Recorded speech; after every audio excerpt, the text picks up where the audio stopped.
Olá, eu sou Alexandre. Hoje eu vou contar um pouquinho da minha história. Sou empresário, empreendedor, esportista, montador de bloquinhos de plástico. Me considero um grande sortudo. Tive muitas boas oportunidades na vida, uma família estruturada, acesso a boas escolas. Então, realmente, eu me considero uma pessoa muito privilegiada. Eu vim de berço de ouro, mas com a minha família não foi sempre assim. Os meus avós são sobreviventes de campo de concentração. Eles vieram da Polônia, de cidadezinhas muito pequenas, rurais, onde lá eles eram bastante pobres. E quando veio a Segunda Guerra Mundial, eles foram presos pelos nazistas, trabalharam como escravos durante 6 anos. Praticamente toda a minha família foi assassinada na Polônia e na Alemanha. E eles saíram da guerra em 1945 praticamente esqueletos humanos, eles não tinham nada. Estavam à beira da morte, chegaram no Brasil, não queriam ficar mais na Europa, aquele lugar tão devastado por guerra, por preconceito, por racismo. E meus avós escutaram falar que o Brasil era um país acolhedor, de pessoas calorosas, generosas, em que eles poderiam começar uma nova vida. Então meu avô conseguiu trabalhar lá para juntar um dinheirinho só para passagem e chegou aqui no nosso país sem um centavo no bolso, sem falar português, e foi fazendo a vida em cima disso. Acho que o maior tesouro da minha família, mais do que dinheiro no bolso ou riquezas, eram bons valores no coração, O valor de estudar muito, trabalhar muito, de poupar. Então essas coisas vinham na cabeça, no coração desses imigrantes, que eles queriam vencer, tinham muita garra. E acho que é uma inspiração para todo mundo, de que mesmo quando você vem de uma origem humilde, você tem muitas desvantagens no começo, ainda assim é possível construir boas coisas se você tiver esses 3 princípios, do estudo, do trabalho e de poupar. E acho que acabei fazendo algumas boas escolhas também pelo caminho que me levaram a construir uma série de coisas que hoje me dão bastante orgulho. E estou sempre nessa luta, nessa construção. Então queria compartilhar com vocês. Na escola não tinha a menor ideia do que eu queria fazer. Estava entre astronauta, médico, advogado, diplomata, já passou tudo pela minha cabeça. Como muitos que não sabem direito para onde vão, acabei indo para administração de empresas. Então fiz FGV, acabei entrando bem na faculdade. E lá eu vi que muita coisa que se ensinava era muito teórica, mas pouco se ensinava de coisa prática para as pessoas que querem realmente tocar um negócio. E acabei indo trabalhar em multinacionais, como a Accenture, por exemplo, a Unilever, empresas muito boas, que eu aprendi finalmente o que era trabalhar de verdade. Mas esse período todo, o meu pai tinha uma empresa que ele tinha fundado no ano de 87, que fazia essencialmente reciclagem de cartucho de impressora. Era a Multilaser. E ele começou esse negócio do zero, foi a primeira empresa da América Latina nesse negócio de reciclagem, Você pega o cartucho vazio, usado, coloca tinta, vende no mercado, e ele acabou se consolidando como uma empresa, não era grande, era uma pequena empresa, mas bastante saudável. Só que no ano de 2003, o meu pai foi fazer um mergulho, ele amava mergulhar e acabou desaparecendo durante esse mergulho. Isso aconteceu na Costa Rica. E foi um grande trauma familiar para todo mundo, porque, poxa, o fundador da empresa, o meu pai, uma grande referência, tinha desaparecido ainda de um jeito muito, muito louco, Quando você tem um falecimento na família, é uma dor grande, mas você tangibiliza aquela perda. Agora, no caso do meu pai, tinha um corpo, não tinha uma coisa concreta para a gente velar, para a gente internalizar o que tinha acontecido. Então, para mim, pelo menos eu tinha na época 24 anos, foi um trauma muito grande. Agora, profissionalmente, eu já tinha entrado na empresa do meu pai, na Multilaser, 1 ano antes. Então eu estava começando a pegar o jeito do que era a empresa. Claro que nem de longe eu estava próximo de poder assumir a empresa, mas eu já tinha mais ou menos uma noção do negócio. E quando meu pai faleceu, desapareceu, eu tive um desafio grande que era, o que eu vou fazer com essa empresa? Eu já tinha lá quase 200 funcionários trabalhando, um moleque de 24 anos, não sabia gerir um negócio, estava aprendendo ainda aos poucos, me passou pela cabeça um monte de coisa, mas rapidamente eu decidi que ia enfrentar o desafio e tentar fazer o melhor possível com a empresa. Chamei todo o pessoal, inclusive uma galera bem mais velha que eu, tinha um pessoal já cabelo branco, muito experiente, e transmiti para o time o quanto que eu queria continuar com o negócio, que eu acreditava na empresa, que tinha potencial. E aí a gente começou, eu e todo o time, diversificar os negócios da Multilaser. Naquele ano eu trouxe um sócio para o negócio, que foi um passo muito importante, né? Foi meu amigo de infância, Renato, que também tinha 24 anos. Então a gente chegou à conclusão de que o presidente da empresa tinha que ser uma pessoa mais experiente, um cara de 48, 50 anos. Então, como a gente não tinha essa idade, decidi que 2 de 24 talvez iam dar conta do recado, né? Então foi assim, dois moleques de 24, trabalhando duro na empresa, montando time, errando muito também, batendo cabeça, mas sempre com a ideia de crescer a Multilaser, trabalhar com muita garra, ser muito transparente com o time, né? Montar um grupo de pessoas excepcionais. E assim a Multilaser começou a diversificar os negócios, porque naquela época, estou falando de 2003, 2004, começou a surgir no Brasil o boom da informática. O governo criou a Lei do Bem, que baixava o imposto de computadores, então a galera começou no Brasil a querer comprar computador pessoal, né? O laptop, o desktop, e em volta desse computador iam muitos acessórios, mouse, teclado, caixa de som, webcam, cabos diversos. E a gente, como Multilaser, não tínhamos fôlego financeiro, nem capacidade técnica para fabricar computador naquela época. Porém, a gente conseguiu desenvolver todos esses acessórios. E assim foi que a Multilaser foi de negócio em negócio, se desenvolvendo, lançando mais coisas. Muitos produtos de tecnologia que com o tempo foram sendo substituídos por novas ondas, mas que a Multilaser sempre foi abraçando essas novas ondas tecnológicas, sempre inovando, lançando coisas novas. E aí a empresa foi finalmente se desenvolvendo e virando uma empresa de multiprodutos e multinegócios. E uma das coisas que sempre me interessou foram projetos filantrópicos, pensar um pouco mais no país, né? Não só na empresa, que é super importante em mim, mas também tentar dar uma contribuição para a sociedade em geral. E atuei em várias entidades filantrópicas, até que em 2010 fui procurado por um pessoal que estava na escola onde eu estudei quando eu era moleque. Uma escola pela qual eu tinha muito carinho, que era o Colégio Bialik. É uma escola filantrópica, não é com fins lucrativos, uma escola comunitária, e ela estava à beira da falência, estava realmente muito mal, os alunos estavam indo embora e ela tinha poucos meses de vida. E aí me convidaram para ser presidente da escola, isso lá em 2010. Aí eu chamei meu sócio Renato, falei, Renato, tem uma escola aí que eu estudei, que eu tenho muito carinho, nós precisamos virar essa escola para ficar lucrativa, poder sobreviver, trazer mais alunos, mas provavelmente vai falir, tem pouca chance de ter sucesso.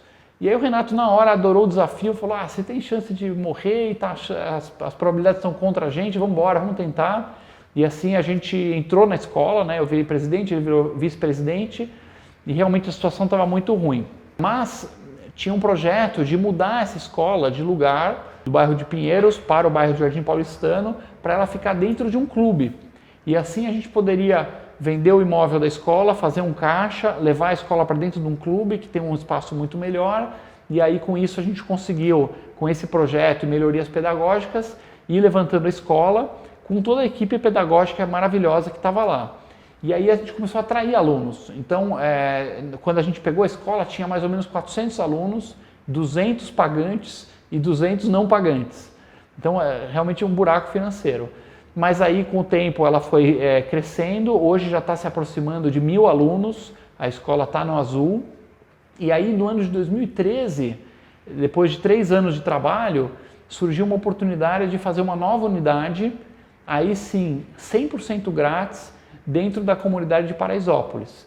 Isso foi um marco também muito importante, muito inspirador para mim, porque foi uma iniciativa do time pedagógico, da gente ter uma unidade pagante para o pessoal mais de classe média, mas uma outra unidade com o mesmo nível de ensino, quer dizer, imagina uma escola de elite, com professores muito bem pagos, da melhor qualidade, dando aula no coração de uma comunidade super carente, que é Paraisópolis, aqui em São Paulo. E aí ficou essa pergunta, né, na minha cabeça, poxa, o que acontece se você pegar uma comunidade como essa, com tantos desafios, e der para esses alunos um ensino de altíssima qualidade, extremamente puxado? E assim nasceu a escola Aleph Paraisópolis. Tem até hoje, e tem muitos alunos já formados, né, que estão fazendo boas faculdades. Foi incrível, porque a gente viu o enorme potencial humano dos alunos, das crianças que moravam em Paraisópolis, E essa história da escola foi muito legal, com capítulos incríveis. Inclusive eu escrevi um livro, né, um mini livreto com a história da escola, a transformação, né, do Colégio Bialik. A gente mudou o nome para a Escola Aleph, depois fez Paraisópolis. Teve algumas coisas assim, incríveis. E eu posso um dia gravar, se vocês quiserem, um vídeo só sobre a escola, porque a história é incrível. Tem um outro projeto que para mim foi super relevante sobre essa questão política. Eu sempre, como empresário, eu observo o Brasil e vejo muitos potenciais perdidos, né? Muita burocracia, muita dificuldade para o empreendedor, que acaba gerando desemprego maior, a renda podia ser muito melhor no Brasil, a desigualdade social, tudo podia ser melhorado se a gente tivesse um modelo de Estado melhor do que temos. Então, entre 2005 e 2007, eu trabalhei num livro que hoje está disponível na internet, chamado Carregando o Elefante. E hoje eu leio o livro com 80% de orgulho. E hoje é natural que com a maturidade, né, com o tempo a gente vai repensando certas coisas, uns 20% do livro eu faria um pouco diferente. Então, inclusive, estou escrevendo agora o segundo livro, que é baseado no Carregando o Elefante, deve ficar pronto até o final do ano, que eu quero publicar com o modelo de Estado que para mim faz mais sentido, né, no Brasil, baseado no Carregando o Elefante, porém atualizando, moderando algumas posições. E aí no final do livro eu falo assim, ó, isso aqui eu acho que a gente tinha que fazer no Brasil, né? Mudar isso, aquilo, para ser mais justo, um país mais próspero, para ter menos miséria no nosso país.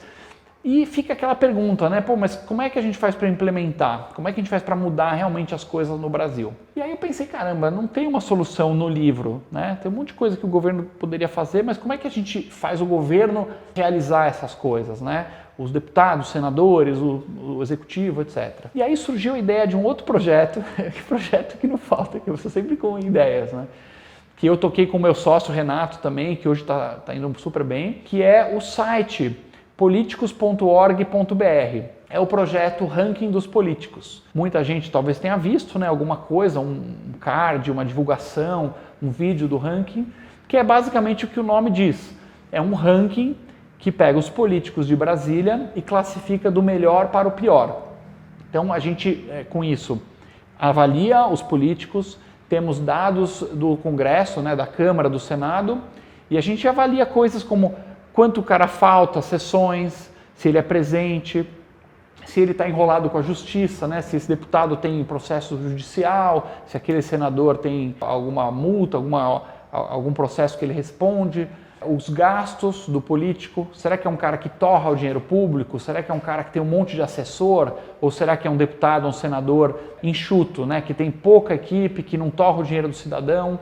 Como que o cara vota as leis? Ele vota leis que são para dar mais privilégios, né, para a classe política, para os grupinhos, ou ele é uma lei que é pró-cidadão comum, né, que beneficia a todos?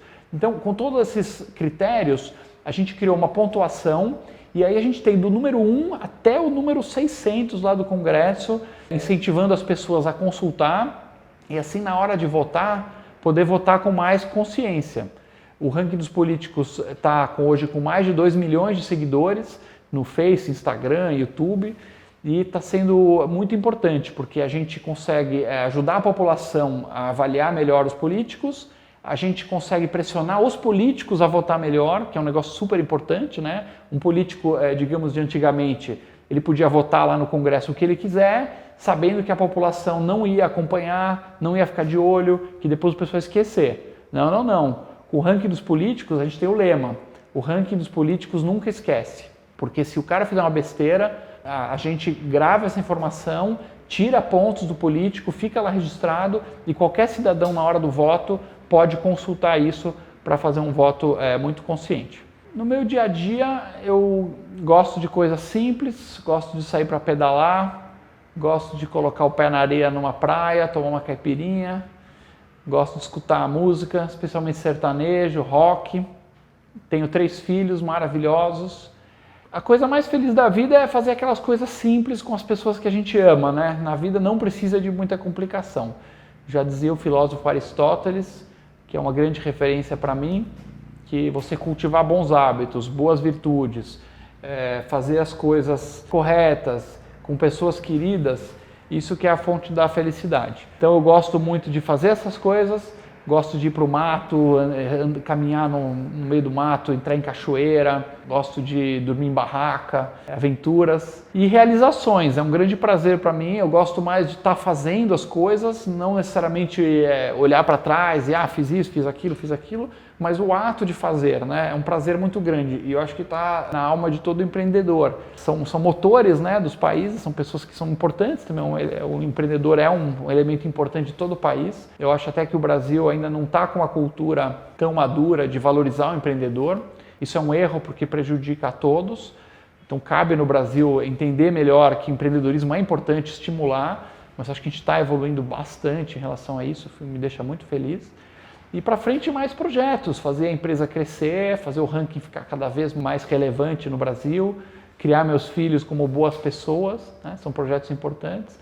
E eu tenho um novo projeto que eu estou mexendo agora os pauzinhos, muito animado, que é fazer um grande museu de arte e ciência infantil. Eu estou trabalhando agora com o meu sócio, Renato, meu querido sócio, que faz muita coisa junto, construir um grande museu de arte e ciência para crianças aqui em São Paulo, que seja uma referência internacional. Isso me anima bastante. Então é isso, pessoal. Eu fico muito feliz com quem acompanhou até aqui. Se vocês tinham curiosidade de conhecer um pouco da minha história, aqui está uma pincelada, né? Como é que se resume 42 anos em poucos minutos, mas é um pouquinho do que eu realizei até agora e as coisas que eu gosto. E vou fazendo mais vídeos para quem quiser acompanhar, contando um pouco mais e, de preferência, poder todo mundo aprender um pouco com os acertos, mas mais ainda com os meus muitos erros, porque no erro que a gente realmente aprende.